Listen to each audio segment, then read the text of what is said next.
మొట్టమొదట 1945లో ప్రభువును దర్శించే భాగ్యం మాకు లభించింది. చిన్న వయసులోనే వారి పాదరాజీవముల చెంతకు మమ్మల్ని రప్పించుకున్నారు. వారి యొక్క రాజు పేద అన్నటువంటి భేదం లేనటువంటి నిశ్చలమైనటువంటి నిర్మలమైనటువంటి ప్రేమను చూడగానే మా హృదయం ఆనందంతో గంతులు వేసింది. ఆ యొక్క ప్రేమను మేము కూడా అనుభవించాలి అన్న భావం కలిగింది.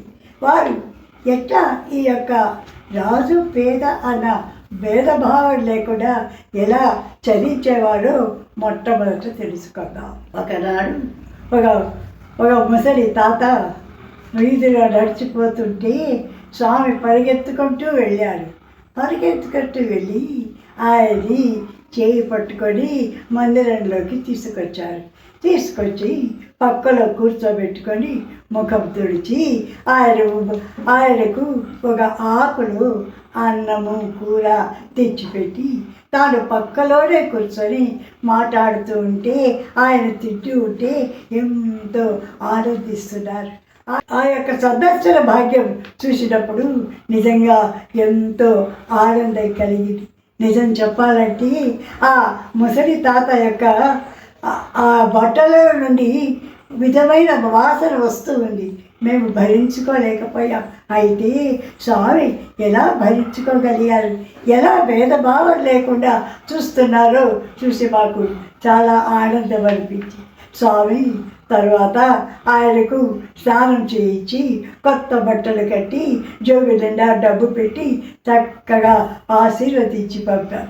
ఈ యొక్క సంభవం చూశాక నిజంగా స్వామి సెలవిచ్చినటువంటి ఒక చక్కని పద్యం నా మెదడులో పనిచేయటం ప్రారంభించింది. అదేమిటో చూద్దామా? ప్రేమమయుడు శ్రీధరుడు, ప్రేమయే అతని దివ్య రూపము, ఆ ప్రేమయే సర్వలోకముల ప్రీతి గావించేది తారక మంత్రం.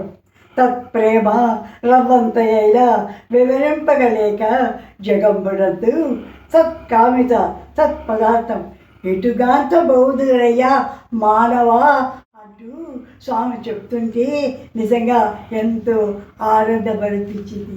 ప్రభు ఈ విధంగా పాడుతూ ఉంటే పరవశించిపోయాం. మేము కూడా అలాగే ఆచరించాలని మొదలుపెట్టాం. నిజం చెప్పాలంటే భగవంతుడు ప్రేమమయుడు, ప్రేమయే అతని దివ్య రూపం, ఆ ప్రేమయే సర్వులకు తారక మంత్రమని సర్వలోకములను ఆనందాలతో ప్రసాదించాలని ఆ ప్రేమను వారు ఎంతో వివరంగా వీక్షణంగా చెప్తూ వచ్చారు. అనుభవిస్తే కానీ దాని యొక్క విలువ తెలియదు. కాబట్టి ఆ పవిత్రమైన ప్రేమను దండిగా ఇక్కడ మీకు దొరుకుతుంది.